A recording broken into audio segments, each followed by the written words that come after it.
What, according to you, is the situation of the current education system? Okay, very interesting question, and this might take like 5 minutes for me to answer this No question. worries, all yours.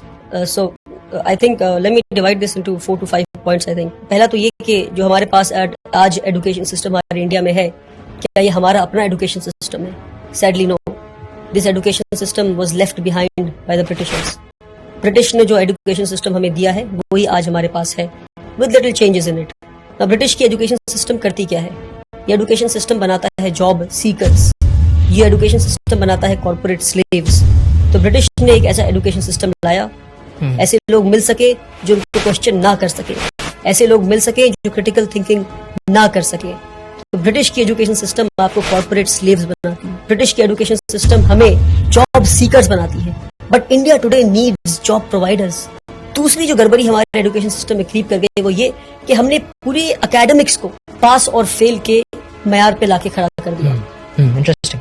कि आप पढ़ाई करते हैं सीखने के लिए नहीं, आप पढ़ाई करते हैं पास या फेल होने के लिए. तो उससे होता क्या है? मेरे जैसा एक कमजोर बच्चा क्लास 1 में मैथ्स में 40 लाता है तो मुझसे कहा जाता है कि आप मैथ्स में पास हो गए. फिर मैं क्लास 2 में जाता हूँ, फिर मैं 40 लाता हूँ तो कहा जाता है कि आप मैथ्स में फिर से पास हो गए. तो यानी मैं 60 नंबर जो नहीं ला पाया तो 60% में नहीं सीख पाया. ये 60% बिना सीखे मैं क्लास 2 में गया, फिर 60% बिना सीखे मैं क्लास 3 में गया, फिर 60% बिना सीखे मैं क्लास 4 में गया. इसी तरह मैं क्लास 10 पहुंच जाता हूँ और 600% मेरे एजुकेशन में लूप रह गए, मेरे एजुकेशन में कमी रह गई. क्योंकि मुझे ये बताया गया कि पढ़ते सीखने के लिए नहीं है. मेरे एकेडमिक्स को लर्निंग परसेंटेज पे नहीं लाया गया, मेरे पढ़ने को पास या फेल पर लाकर मुझे 0 बना दिया गया. क्योंकि मैं पास होकर डिग्री तो ले लूंगा और मुझे जॉब भी मिल जाएगी और फिर किसी कॉर्पोरेट वर्ल्ड में मैं गुलामी के लिए पहुंच जाऊंगा.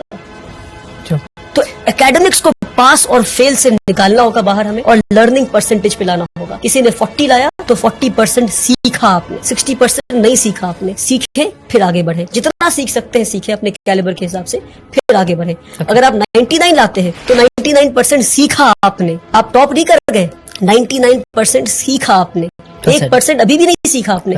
अगर आप 100 में 100 लाते हैं तो पास हुए आप. ये दूसरी बात. तीसरी बात कि हमारा जो एजुकेशन सिस्टम है आज का वो आपको रोट लर्निंग पे फोकस करता है. आप पढ़ते जाते हैं पर आपको पता नहीं आप क्या पढ़.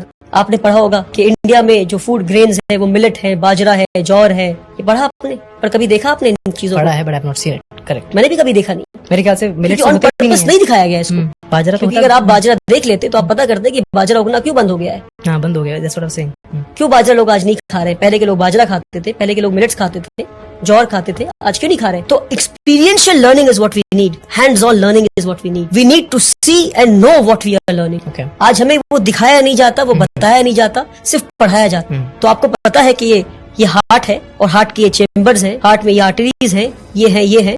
मगर आपको कभी इंसान का दिल दिखाया जाए तो आप बोलेंगे भैया ये क्या है? प्रैक्टिकल. ये practical learning is what we need आज के दिन पे. Hands on experiential learning. तीसरी चीज. तो चौथी चीज है वो ये कि हमारे एजुकेशन को हमने समझा कि एकेडमिक्स ही एजुकेशन है. क्या एकेडमिक्स ही एजुकेशन है? Academics is just a drop in the ocean of education. I would say the remaining water is तरबियत, इज अपब्रिंगिंग. कि भाई आप बात कैसे करते हैं? Are you confident? Are you creative? Do you have critical thinking? Are you developing higher order thinking skills? Are you questioning things? Absolutely. How do you sit? How do you conduct yourself with people? ये सारी चीजों को छोड़कर हर चीज को academics पे ले आया. Academics is not education. Education is a holistic thing जहां पे एक इंसान को बेहतर इंसान बनाते हैं, एक कॉर्पोरेट स्लेव नहीं बनाते.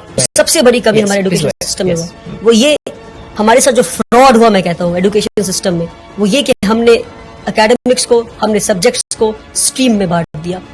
कि भाई अगर आप सबसे ब्रिलियंट बच्चे हैं तो आप पढ़ेंगे साइंस. अगर आप 90 लाते हैं तो साइंस पढ़ेंगे. अगर आप 70 से 80 लाते हैं तो आप कॉमर्स पढ़ेंगे.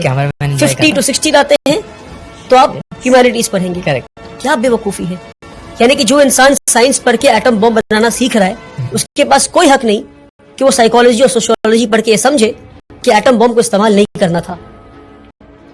तो अगर एटम बम बनाने वाले ने सोशियोलॉजी और साइकोलॉजी पढ़ा होता और एटम बॉम्ब जिसके हाथ में पहुंचा, अगर उसने साइकोलॉजी और सोशियोलॉजी पढ़ा होता तो उसे पता होता कि बॉम्ब फोड़ना नहीं था.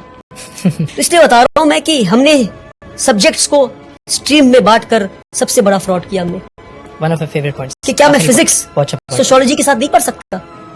क्या मैं केमिस्ट्री हिस्ट्री के साथ नहीं पढ़ सकता? क्यों नहीं पढ़ सकता? अच्छा कि अगर मैं आखिरी बात, अगर हाँ, मैं please. साइंस पढ़ रहा हूँ मैं, तो क्या मेरे पास हक नहीं कि मैं अकाउंट्स भी पढ़ूँ मैं? तो आज जरूरी But है you're an multi expert of one thing. Disciplinary learning का.